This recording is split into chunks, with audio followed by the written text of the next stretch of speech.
Bienvenue dans votre journal. À la une ce soir, Idriss Déby Itno déclaré vainqueur de la présidentielle au Tchad avec 79,32% des voix. C'est ce qu'indiquent les chiffres communiqués par la commission électorale. Le maréchal président remporte le scrutin dès le premier tour. Les détails avec notre correspondante dans un instant.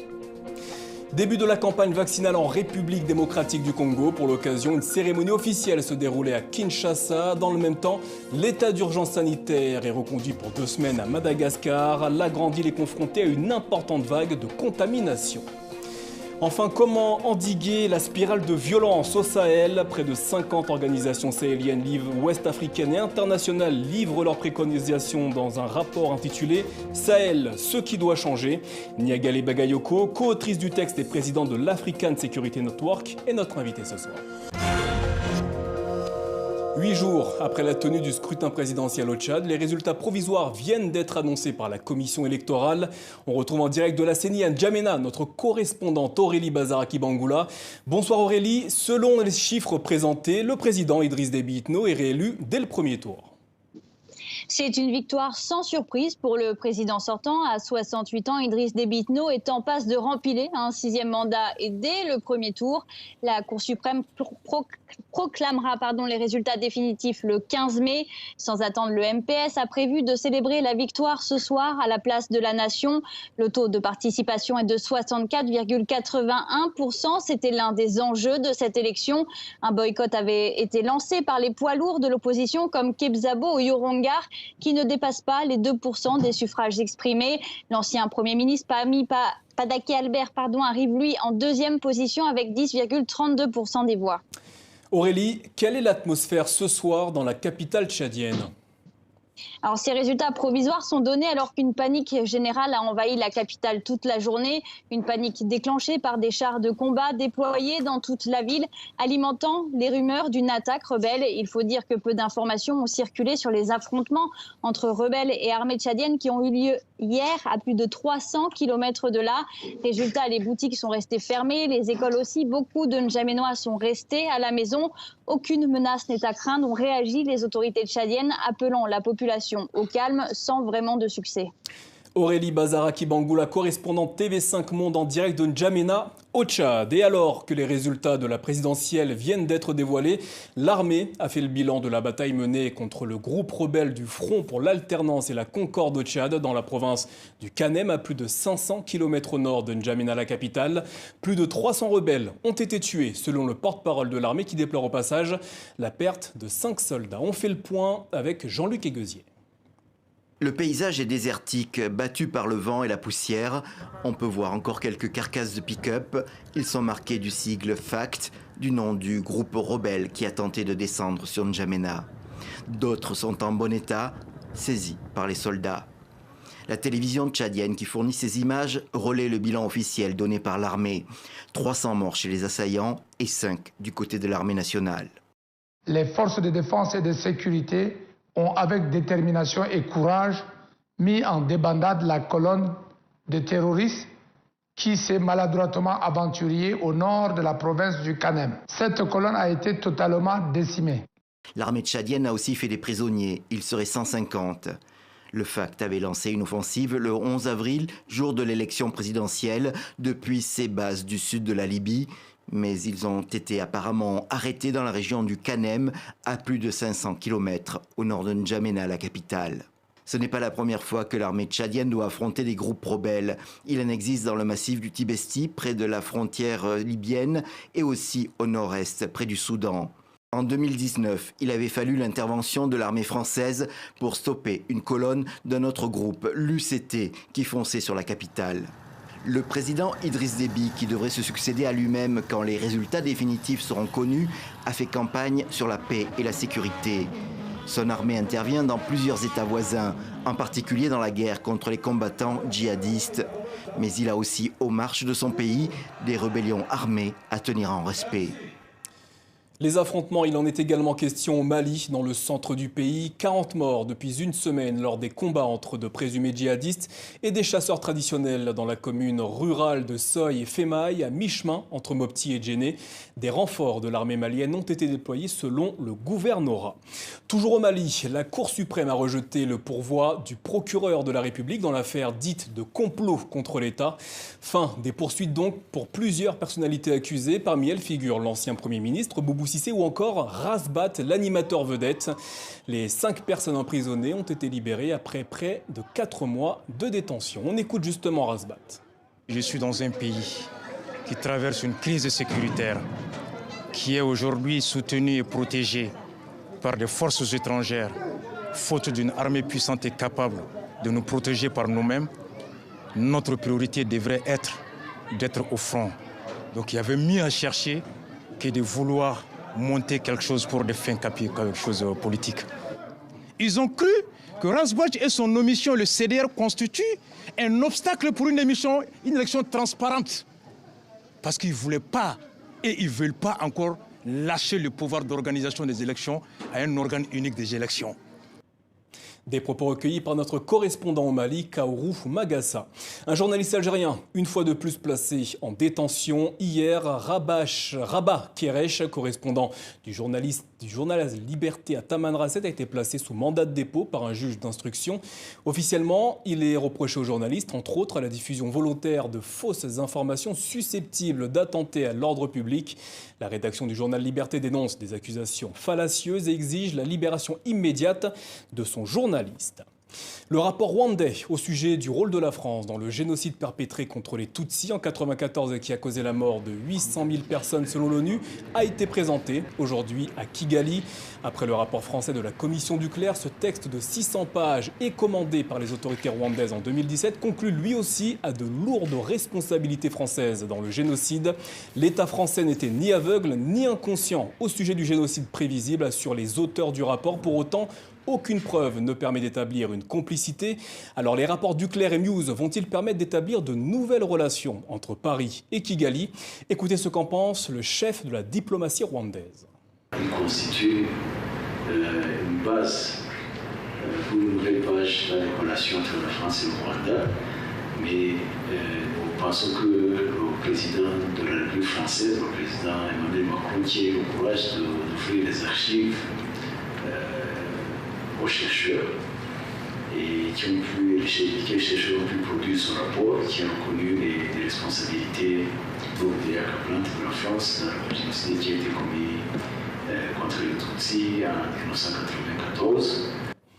Au moins 12 personnes ont été tuées hier dans un incendie provoqué par l'accident d'un camion-citerne chargé de carburant dans le centre du Nigeria.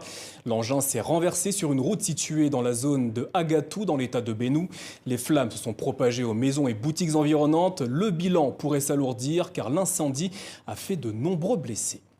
Les pompiers et les habitants de Table Mountain, sommet emblématique surplombant la ville du Cap en Afrique du Sud, luttent toujours pour éteindre l'incendie de forêt qui s'est déclaré hier. Certains habitants ont été évacués aujourd'hui alors que le brasier se dirigeait vers le centre urbain. Les détails avec Anaïs Furtad. Une épaisse fumée recouvre cette autoroute du sud de l'Afrique du Sud. Un incendie de forêt s'est déclaré près du parc national de l'attrait touristique Montagne de la Table. Le sommet emblématique qui surplombe la ville du Cap est en flammes. Le feu s'est propagé jusque sur le campus de la prestigieuse université de Cape Town, à proximité. Des centaines d'étudiants ont été contraints de quitter leur dortoir, à pied. Tous sont sains et saufs, mais des trésors littéraires sont menacés. Sur le campus, il y a actuellement plus de 10 véhicules de pompiers. Nous avons 3 bâtiments qui sont encore en train de brûler. Mais celui-là est un problème majeur pour nous. C'est la bibliothèque, avec énormément d'anciens objets de valeur. L'incendie qui s'est déclaré tôt dans la journée de dimanche a détruit des maisons et une partie d'un restaurant. Ce lundi matin, les pompiers combattent toujours des flammes incontrôlables, attisées par des vents violents. Des renforts ont dû être déployés. Un pompier a été hospitalisé pour brûlure, selon les autorités. C'est parti pour la campagne de vaccination anti-Covid-19 en République démocratique du Congo. Cette première phase concerne les personnes âgées de 55 ans et plus, le personnel soignant et les personnes atteintes de comorbidité. Une cérémonie officielle avait lieu aujourd'hui à la faculté de médecine de l'université de Kinshasa. Et Thénilo Gondo, le ministre de la Santé, a reçu une injection, un geste destiné à dissiper les doutes autour du vaccin AstraZeneca. C'est le message d'encouragement au peuple congolais pour qu'il se fasse vacciner. J'ai voulu le faire moi-même en tant que le numéro 1 de la santé dans notre pays pour que le peuple puisse savoir qu'il y a beaucoup plus de bien à ce vaccin que de mal. Donc il y a beaucoup plus de bénéfices, n'est-ce pas? Que le peuple ne se contente pas de ce qui se passe dans les réseaux sociaux. Vous savez, les réseaux sociaux commencent à détruire notre génération comme vous ne l'avez pas idée. En même temps, à Madagascar, le variant sud-africain se propage à toute vitesse. Hier, le président Ange Radzoel a reconduit pour 2 semaines l'état d'urgence sanitaire. L'Analamang, la banlieue nord de Tananarive, la capitale, sera confinée le week-end. Pour faire face à cette seconde vague, des écoles et des hôtels sont transformés en hôpitaux. Océane Gohanek. À Antananarive, le Live Hotel ne voit plus l'ombre d'un touriste. Depuis quelques jours, les bus de voyageurs ont été remplacés par des livraisons de matériel médical. Et ces 24 chambres accueillent désormais des malades du Covid-19. On est venu ici hier et il y avait encore des places disponibles. Mais aujourd'hui, c'est presque plein. Avec l'arrivée du variant sud-africain, Madagascar fait face à une hausse considérable de contamination. Les hôpitaux sont saturés, obligés alors de réquisitionner 5 établissements hôteliers pour soigner des patients souffrant de la forme légère de la maladie. Et depuis samedi, ce sont désormais les écoles qui ont été réaménagées en hôpitaux. Sauf que le personnel soignant s'inquiète du manque de moyens. Jusqu'ici, les médicaments sont gratuits, sauf quand il y a rupture de stock. Là, on doit en acheter ailleurs. Dans ce cas, ce n'est plus gratuit. Jusqu'à présent, un des médicaments massivement utilisés dans l'île contre le virus était une plante à base d'artémisia. Un remède magique, selon le président malgache, qui refusait de lancer une campagne de vaccination dans son pays. Complètement dépassé par la situation, le gouvernement a dû faire volte-face. On a eu derrière des communications, des échanges avec les scientifiques malgaches pour par la suite décider d'aller sur la vaccination. C'est un autre moyen également de protéger la population. Et là-dessus, on est sur l'initiative COVAX actuellement. Selon le ministère de la Santé, Madagascar fait état de plus de 31 000 cas et près de 540 décès. La pandémie que nous traversons a permis de mettre en lumière la grande quantité de virus présentes chez les animaux comme les chauves-souris, les pangolins ou encore les volailles. Au Kenya, l'Institut de recherche international sur l'élevage surveille les dromadaires, des animaux réservoirs naturels du MERS-CoV, un coronavirus qui a fait près de 900 victimes depuis 2012. Les explications avec Jean-Luc Eguesier. Allez les garçons, doucement, doucement. Donc, la plupart du temps, avant même de commencer à prendre des échantillons sur le dromadaire, c'est l'approche qui est la chose la plus importante. Lui non plus n'aime pas les prélèvements nasopharyngés avec un écouvillon. Mais ce dromadaire kényan participe à la recherche médicale. Les vétérinaires veulent voir si par hasard l'animal n'est pas contaminé par le MERS, un coronavirus qui a déjà tué des centaines de victimes entre 2012 et 2015, principalement en Arabie Saoudite. Dans cette réserve naturelle du sud du Kenya, l'Institut de recherche international sur l'élevage surveille donc les dromadaires du pays. Car selon l'OMS, c'est via le contact avec ce ruminant que le virus MERS se serait transmis à l'homme. Le MERS est le coronavirus du syndrome respiratoire du Moyen-Orient. Donc c'est dans la même famille de virus que le Covid. C'est un coronavirus. Mais c'est un autre type de coronavirus. Il provoque également chez l'homme des symptômes respiratoires similaires à ceux que nous voyons avec le Covid. Et il est plus létal, d'où l'intérêt de tester des dromadaires mais aussi des hommes de toutes les régions du Kenya. Une chance, pour le moment, le MERS kényan n'est pas très contagieux. C'est ainsi que nous avons réalisé l'étude d'échantillonnage des travailleurs des abattoirs. Ils courent un risque élevé car ils abattent des dromadaires tous les jours. Jusqu'à maintenant, l'épidémie semble contenue. Mais comme le Covid-19, le MERS varie tout le temps et pourrait potentiellement devenir une nouvelle catastrophe mondiale. L'ONU a déjà prédit des pandémies plus fréquentes et plus meurtrières dues au contact avec des animaux. D'où l'intérêt des chercheurs et des politiques pour une surveillance accrue.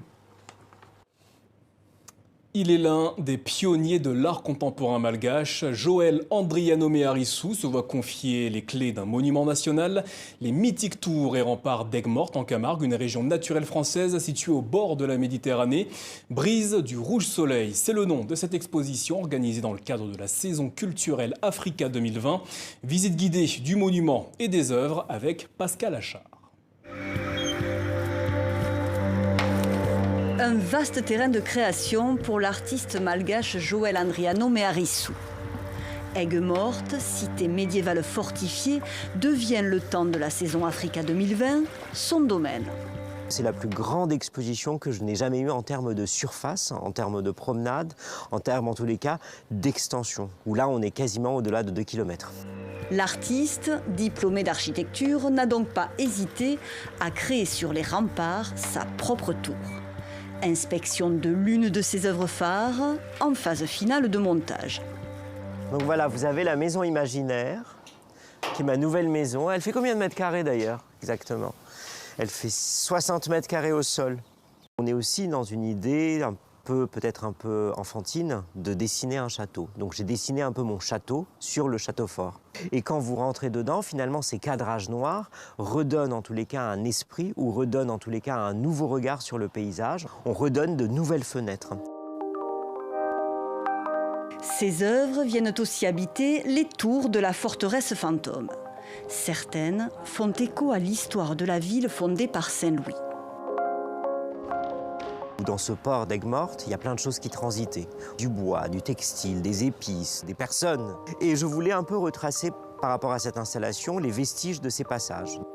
Nature morte, végétaux, tissus, papier de soie, l'artiste joue avec divers matériaux venant de la région, mais aussi d'ailleurs. Toutes les pièces textiles sont des pièces qui viennent de Madagascar, qui sont effectivement travaillées à partir de mon atelier à Tananarive. Ces branches viennent en fait d'un de mes autres ateliers qui sont dans la Creuse. Et de la dernière provenance, effectivement, reste donc Aigues-Mortes et la Camargue. Il y a tout un travail d'abord qui est fait avec le sel, qui est trouvé juste en face des remparts, donc dans les salins, et ces roseaux qui viennent de Camargue.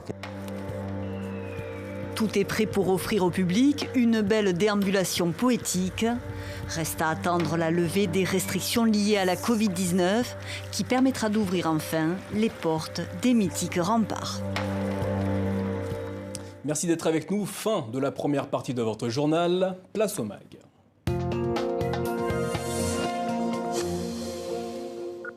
Sahel, ce qui doit changer, c'est le titre d'un rapport publié il y a quelques jours par la Coalition citoyenne pour le Sahel. Il s'agit d'une alliance informelle qui regroupe près de 50 organisations sahéliennes, ouest-africaines et internationales. Convaincre les gouvernements d'adopter une nouvelle approche au Sahel, c'est le but de cette étude. Pour en parler, nous sommes avec Niagale Bagayoko, co-autrice du texte et présidente de l'African Security Network. Bonsoir et merci d'être avec nous. Vous nous dites dans ce rapport que la situation ne cesse de se détériorer au Sahel. La population civile paie un lourd tribut. Comment en est-on arrivé là ?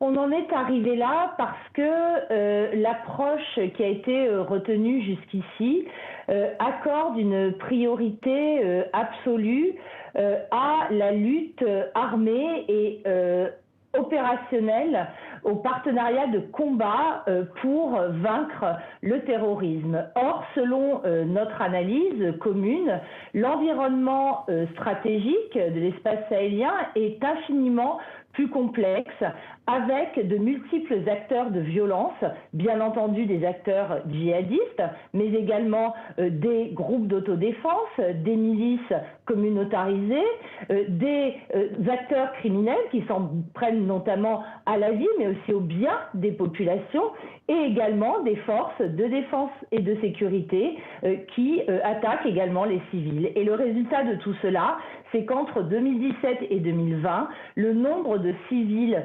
tués a été multiplié par 7 selon les données de l'ONG ACLED. Vous recommandez de mettre en priorité donc la protection des civils. Quelles solutions préconisez-vous compte tenu de la multiplicité des acteurs présents sur le terrain ? Nous pensons qu'il y a aujourd'hui 4 priorités absolument essentielles. La première est de tout d'abord changer les instruments de mesure à travers lesquels de changer les instruments de mesure à travers lesquels on évalue l'impact des opérations sur le terrain. On s'aperçoit en effet qu'au lieu de égrener à longueur de communiqué le nombre de djihadistes neutralisés, il est nécessaire d'évaluer l'efficacité des opérations militaires à travers le nombre d'écoles rouvertes, le nombre de centres de santé désormais accessibles, la possibilité pour les éleveurs de joindre leur pâturage ou pour les agriculteurs de cultiver leurs champs ou encore pour les réfugiés de retourner dans leur lieu d'origine. Cet aspect nous semble fondamental. Il nous paraît aussi essentiel que des mécanismes similaires à celui adopté par la force du G5, conjointe du G5 Sahel, qui s'appelle le mécanisme d'identification, d'analyse et de causés aux civils, soit étendu à l'ensemble des armées afin que les civils soient dédommagés.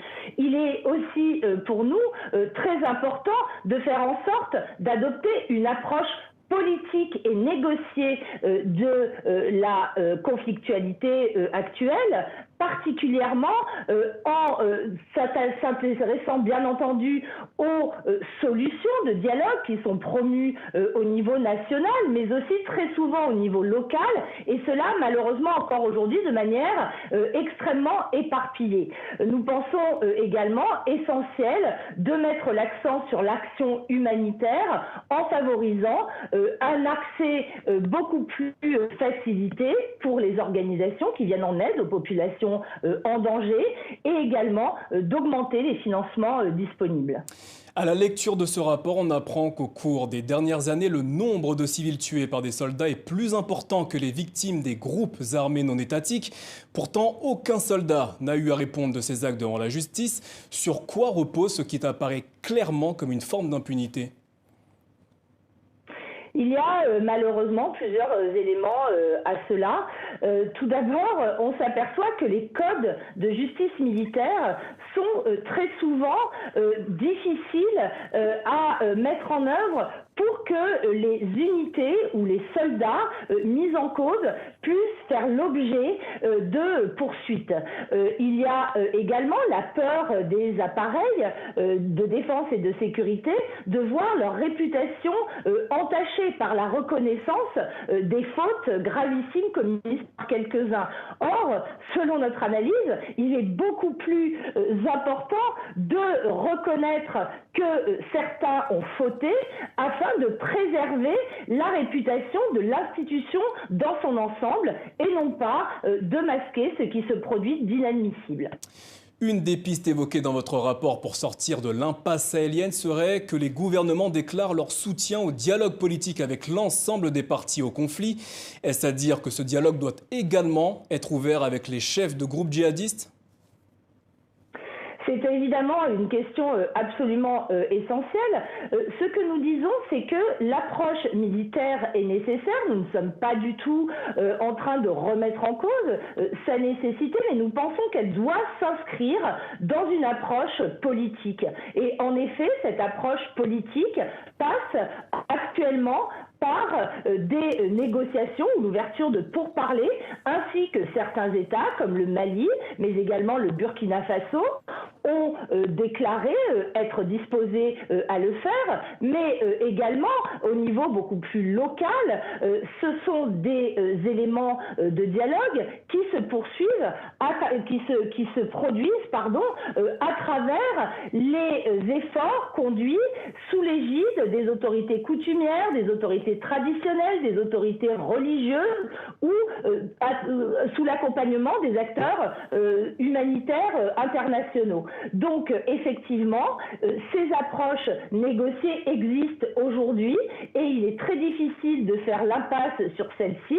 L'objectif, c'est de mettre en œuvre un effort convergent et de faire en sorte que l'ensemble des instruments mobilisés, qu'ils soient politiques ou militaires, convergent vers un objectif commun. Vous soulignez également les conséquences néfastes de la mauvaise gouvernance. Elle se traduit dans certains cas par des détournements de fonds destinés au secteur de la défense. Pour quelles raisons ces fonds ne font-ils pas l'objet d'une surveillance et d'une transparence renforcée ? Alors, ce qui est très important, c'est de souligner le fait que ces détournements ont été mis au jour par des institutions des États. Dans le cas du Niger, par l'Inspection générale des forces armées. Dans le cas du Mali, initialement par les services du vérificateur général. Et cet élément est extrêmement important puisqu'il démontre qu'il existe des institutions qu'il convient de renforcer et d'appuyer pour qu'elles puissent faire leur travail. Il convient aussi de renforcer les mécanismes de contrôle externe, comme le rôle des cours des comptes ou le rôle des parlements. Et malheureusement, aujourd'hui, ces mécanismes sont pas suffisamment utilisés, ce qui explique que, alors que des centaines de soldats meurent chaque année au front, et il est fondamental de le rappeler, les chiffres se situent entre 200 et 400 militaires tués chaque année au Mali, au Burkina Faso ou au Niger, il est essentiel de lutter contre ces détournements qui insultent en réalité le sacrifice qui est accompli par ces soldats. Niagale Bagayoko, merci d'avoir répondu à nos questions ce soir. Votre rapport est consultable sur le net, sahelpeoplecoalition.org. Merci à vous de nous avoir suivis. On se retrouve demain. Belle soirée à tous sur TV5 Monde.